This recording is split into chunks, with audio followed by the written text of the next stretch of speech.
Emma's birthday still comes clearly to me. Mom and Dad informed me I would be a big sister, and I was 5. They said it would be fantastic, that I would have a lifetime best friend.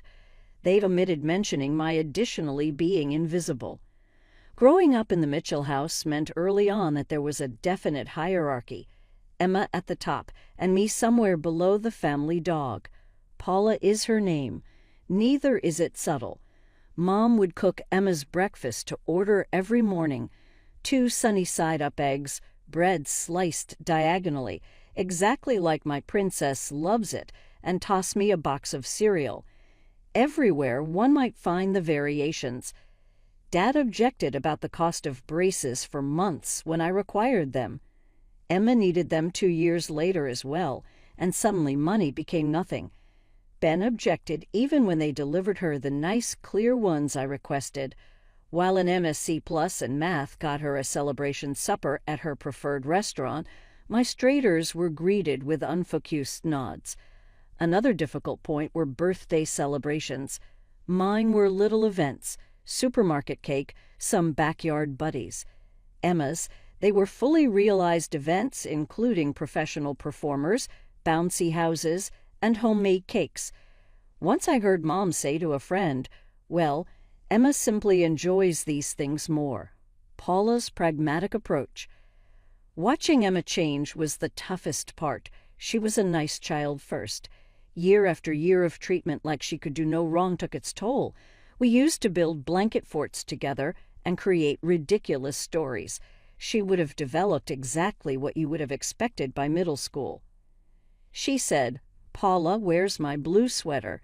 as she rifled my closet without permission. "That's mine, Emma. Mom paid for it on my birthday." "Well, I have Jessica's party to prepare for." "Mom, Paula won't share." And naturally, "Paula, don't be self-serving. Allow your sister to borrow it." I discovered how to choose my battles, expect nothing, and find approval elsewhere. My haven turned out to be schools. Emma had 2 lines and was being praised for performing in the school play. I was quietly developing my escape plan, winning science competitions, and acing AP classes. Full scholarship, when my admission letter from State University arrived, I considered maybe, just maybe, they would be proud. Rather, Emma's vivid account of her 7th grade student council election campaign dominated supper that evening. "Mom, I got a full scholarship," I said, trying to interrupt at a rare silence. "That's great, honey. Tell us more about your campaign posters. Emma, sweetheart." I would count the minutes until I could go, even in those initial years of college, when I just returned for important holidays. Every visit was the same. Emma's successes occupied front stage, while my dean's list results and internship offers hardly justified review. I came to keep my visits brief and my expectations shorter. Every semester, the instant exams concluded, I would return to my dorm, where at least my successes were personal, and nobody would compare them to those of a younger sister's average performance. "Hey, remember me? This Facebook message would change my life. I'm in junior year at State. Mike Harrison attends Kennedy High. When you were a freshman, I was a senior." Of course, I thought of him, the charming debate team member who had never given me a second look back then. We began everyday conversations, exchanging memories from high school and college stories. Something connected between us. He was an engineer working back in our hometown. I returned home after college and found work as a project manager at Turner & Associates. First week back, Mike and I had coffee. That coffee became dinner. Dinner became dating. Before I knew it, we were apartment looking together. The only black cloud was my parents' ongoing apathy. Too preoccupied worrying about Emma's college experience, they hardly noticed my new job or relationship. "She's having such a difficult time adjusting," Mom would groan during our few phone chats. "Not everyone can simply breeze through college like you did." To offset everything, though, I had Mike's family. His sister Jenny became the sister I'd always wanted Emma to be, and his parents, Tom and Sarah, greeted me like the daughter they never had. Every week they came over for supper. They helped us arrange our apartment, and they really cared about my professional development. 2 years later, at our little wedding, Sarah exclaimed, "We're so proud of you both." Just close friends and relatives, Mike's parents' garden was the scene of a basic ceremony. Naturally, my parents arrived, but they spent much of the reception discussing Emma's summer internship. Perfect life seemed to be here. I was happily married, doing great at work, and at last part of a family that loved me. 2 years after the wedding, I became pregnant and felt as though things could not get much better. Mike appeared every bit the devoted father. Our son Lucas was born gorgeous and healthy. After Lucas turned 1, though, something happened. Mike withdrew, began working late, called off our Friday evenings. Though deep down I knew it was more, I tried to persuade myself it was just new parent worry. The confession arrived on Tuesday evenings very regularly. Mike strolled in looking as like he hadn't slept in days when I was feeding Lucas in his high chair. His voice quivering, he replied, "I need to tell you something. I have also met someone else. She goes as Rachel. I'm in love with her. She's a customer right now at work." The divorce was shockingly cordial and fast. Mike went to Colorado with Rachel, but he insisted on paying child support and substantial alimony. During our final conference, he remarked, "I may be a terrible husband, but I won't be a terrible father." After completing the final documents, I sat in the office of my attorney carrying Lucas close. He was too young at 2 years old to know why Daddy was not returning home. Mike's family proved to be my lifeline following the divorce. Though all that transpired with their son, Tom, and Sarah were committed grandparents to Lucas, and Jenny was the greatest a child could wish for. Every time we went to their house, Lucas would brighten, sprinting directly to the toy zone set aside just for him.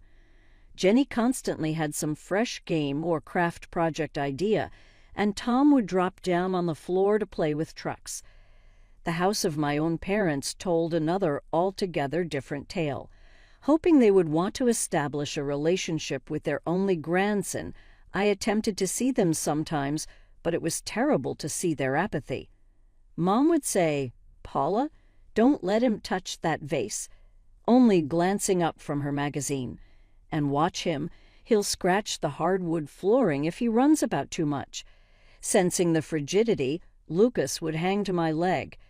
Emma's presence on our trips added a more striking contrast. I have my successful girl here. Dad would brighten as Emma passed, chatting about her new employment with some trade business. Too busy hanging on Emma's every word about workplace politics and client meetings, they would totally disregard Lucas's attempts to show them his latest sketch. Those trips become less and less frequent. Rather, I concentrated on what I could influence, my job and finding Lucas a solid, loving home. Jenny and her parents were eager to assist with child care, so I began working on increasingly difficult assignments at the office. The Singapore account is high risk, my supervisor cautioned when I offered to oversee it. "Nobody has been able to close this deal in 3 years. I said with great conviction, "I can do it." I did. 3 months of late nights, video conferences across time zones, and subsequently thorough bids closed the contract and doubled its initial size. More successful initiatives followed, each one enhancing my reputation until I became the preferred consultant for our toughest customers. Along with a corner office and pay that made my eyes wet, the elevation to senior account director came with, to Paula Mitchell, my group toasted following my landing of the Microsoft account. The miracle worker. That sale brought the last component I needed as a bonus. I house-hunted Lucas that weekend, showing us a gorgeous 3-bedroom apartment, the agent stated. "This one has a park nearby, and the school system is first-rate." Driven by his own room for all his toys, Lucas dashed from one to another. I ran the mortgage figures one more time while I watched him, exploring, calculator app open on my phone. "We will take it," I remarked. Lucas remarked, "Mommy, are we really getting a new home with my own room?" That night, as I put him into his bed at our former apartment for one of last visits, "With your own room and a special art corner and space for all your books," he gave me a great embrace. "You are the greatest mother ever." It dawned on me then that I could stop the pattern, even if I could not alter my background or the actions of my parents. My youngster never questions his value or sense of second best. The speed with which things altered was remarkable. Once news got out about my promotion and new apartment, Mom's text on my phone buzzed. "Sweetie, we haven't seen you and Lucas in months. Why would you not come over this weekend?" I dropped my coffee almost here. This was the same woman who had spent the past 5 years hardly noticing my presence. I thought about Lucas, who still sometimes asked about his grandparents. Perhaps humans are capable of transformation. I carried Lucas to their house the next weekend. The variance was shocking. "I have my favorite grandson here." As we were walking in, Dad yelled out. Given Lucas was their only grandchild, this wasn't saying much, but nevertheless, "Look what Grandma bought for you."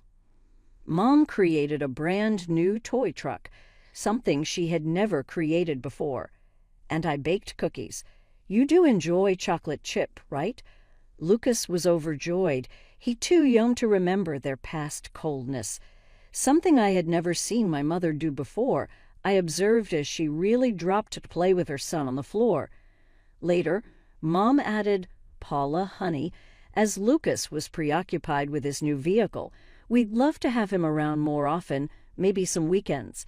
You have to have breaks occasionally." Though it seemed crazy, I chose to go with it. What was that phrase on not staring in the mouth a gift horse?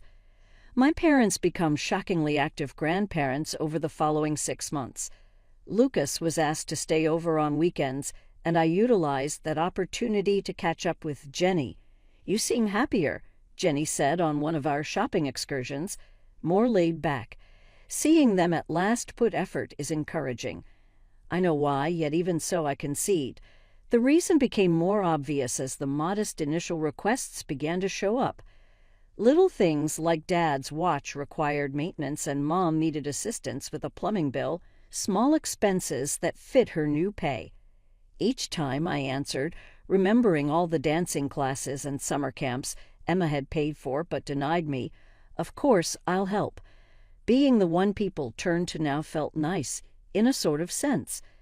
Then Emma came to me via the family. "Terrific, terrific," Mom remarked. Her work at the trade firm wasn't going as expected. She had been passed over for multiple raises. Mom said, "It's just office politics," during one of our new frequent family dinners. They do not value ability there. The demands for money expanded. New refrigerator, house repairs. After that arrived the major one. One Sunday, Dad stated, "Sweetheart," as Lucas was sleeping upstairs, "we have been considering a new automobile. For us, the payments would be somewhat costly, yet given your new job, they selected someone who would have caused me to choke a year ago. These days it was under control. Mom told me, 'We'll pay you back,' but we both knew they wouldn't. Anyway, I agreed.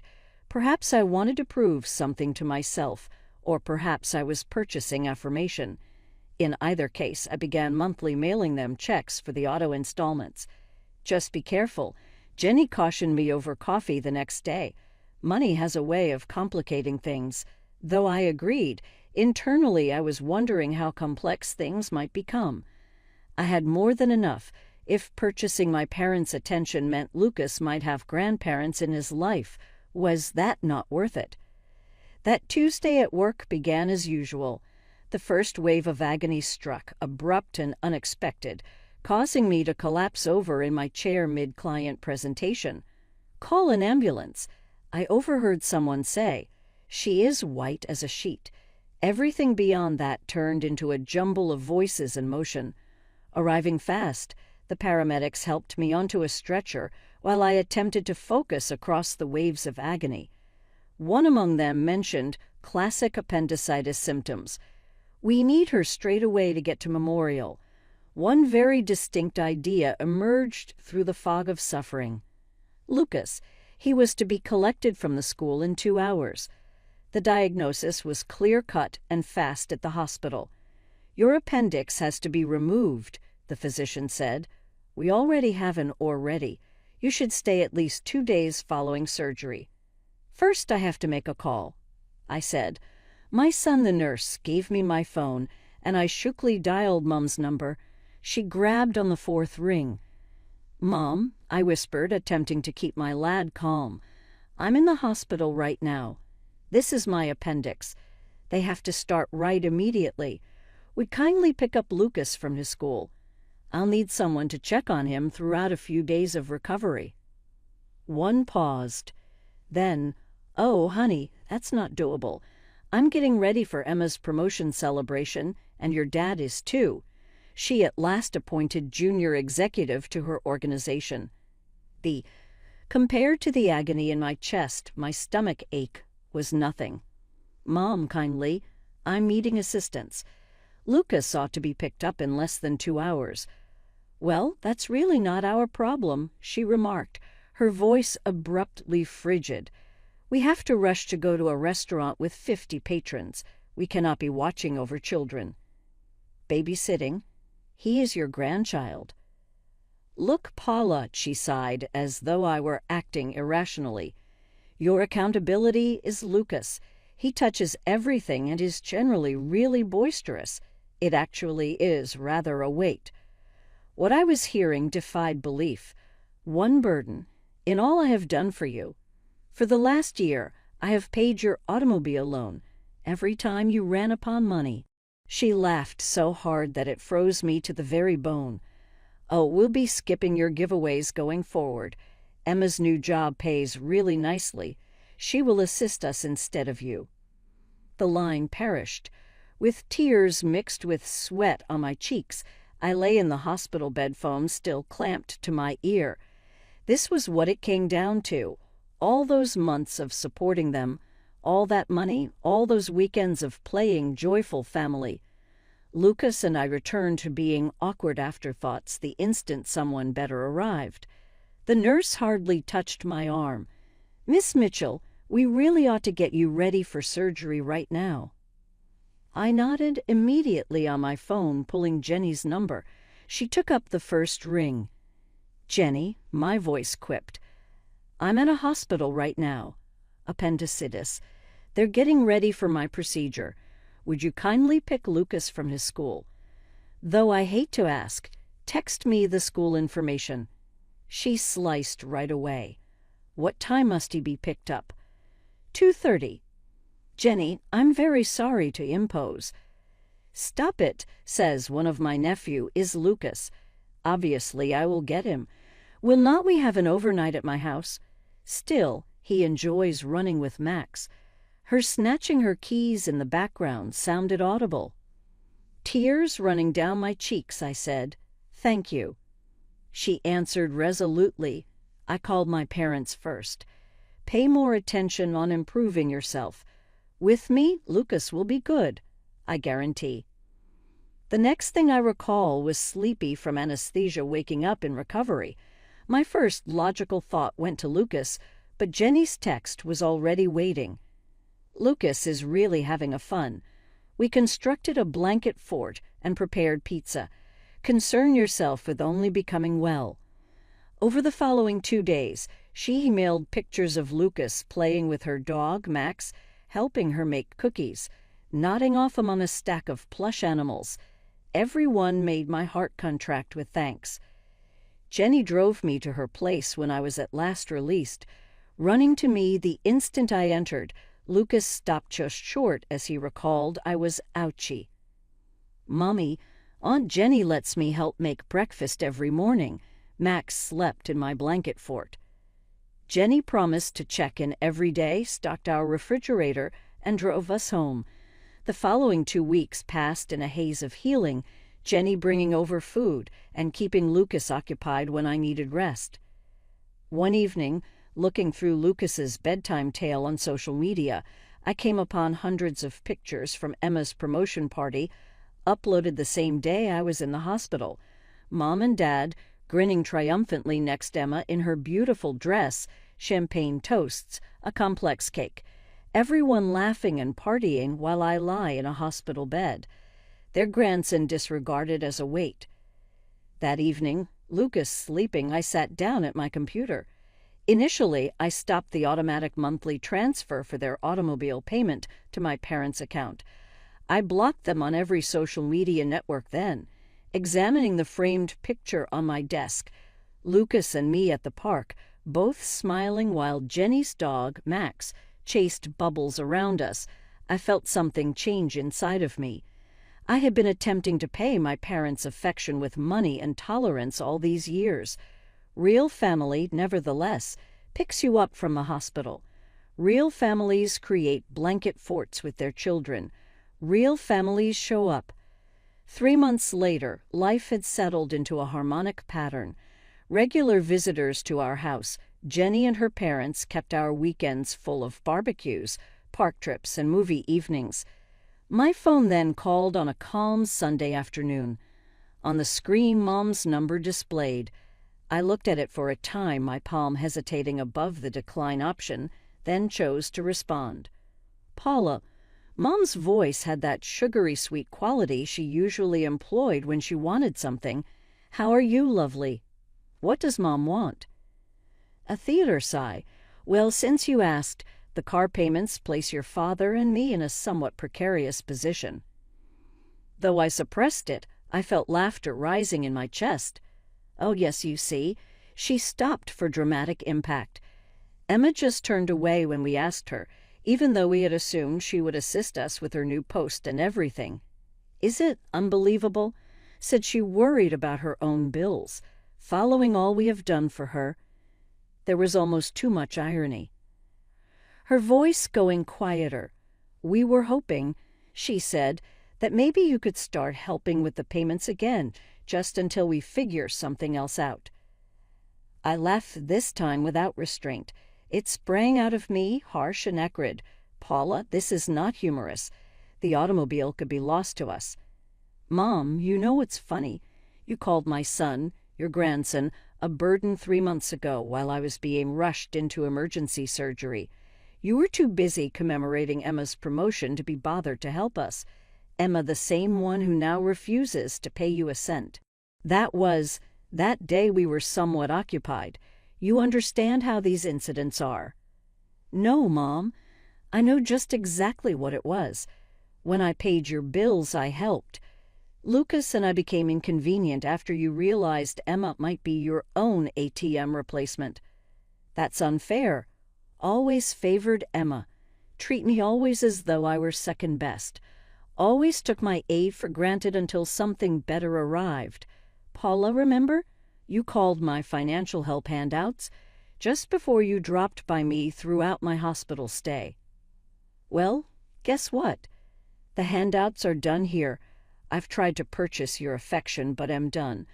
I'm done seeing you treat my kid as like his expensive purses are less than Emma's. I'm simply done. But the car. I laughed once more to cut her off. This one is virtually free, lighter. Not my issue anymore. Hello, Mom. Goodbye. I blocked her number hanging up. I then followed the same guidelines with Dad. I could hear Lucas laughing in the garden playing with Jenny and Max through the open window. Real laughing is what I mean. Genuine affection. Actually family. The calls began to flood in waves, first from Mom's phone, then from Dad's. Their voicemails varied from emotional pleadings to aggressive demands when I didn't answer. The SMS messages were not much improved either. Please, Paula, we are your parents. You are acting somewhat selfishly here. You will cause us to lose the automobile. Every note verified that I had chosen the correct choice. Not one of them discussed Lucas. None showed sorrow for their treatment of us. It all revolved around them, their demands, their automobile, their emotions. 1 week of this would have been sufficient. I totally banned their numbers, configured email filters to forward their communications directly to trash, and at last felt as like I could breathe once more. "You all right?" One Sunday afternoon, as we watched Lucas and Max race each other across her parents' yard, Jenny inquired. Tom was grilling while Sarah was arranging the patio table for our monthly family supper. "You know what? I truly am," I said, taking the offered lemonade. "I mainly feel free. I keep waiting to feel guilty or sad." She remarked, "You gave them more chances than they deserved," holding my hand. "Walk away sometimes the healthiest thing you can do." Mommy, see what Grandpa Tom showed me." Running over, Lucas happily displayed a new Frisbee skill. While Sarah yelled encouragement from the terrace, I saw Tom drop the grill to help Lucas hone his throw.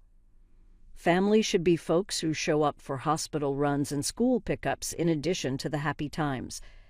These days, I'm not sure if Emma at last volunteered to assist my parents or whether they still own a car. I'm not sure if they are still hosting lavish celebrations or bemoaning their least appreciative oldest daughter. I don't follow their social media. I don't question friends about them. I don't drive by their house while I'm in the area. Lucas never inquired about them after that day, what I know of. Youngsters are intuitive. They know who loves them really. His mother at last realized that love shouldn't come with restrictions. He has grandparents who never miss school plays, an aunt who constructs blanket forts with him, and another. Lucas brought a family tree project from school home last week. He had sketched Tom and Sarah straight next to me, accompanied by Jenny and Max. His father maintained a little branch of his own. Regular video conferences and holiday visits have kept things friendly there, but my parents and Emma seldom showed up on the paperwork. Seeing his work, he questioned, "Is this okay, Mommy?" Miss Johnson advised family trees typically have more people, but I told her these are the only ones we need. We surrounded the cake, real grins on every face. I posted his painting on the refrigerator right next to the picture from his previous birthday celebration. "It's perfect, darling," I said to him. Absolutely perfect. Sometimes the family you are born into is not the one you are supposed to have. Sometimes you have to let go of the people who ought to have loved you to create space for the real ones. Though it took me 32 years to grasp that lesson, I would say it was well worth the wait seeing Lucas grow up surrounded by true, pure love.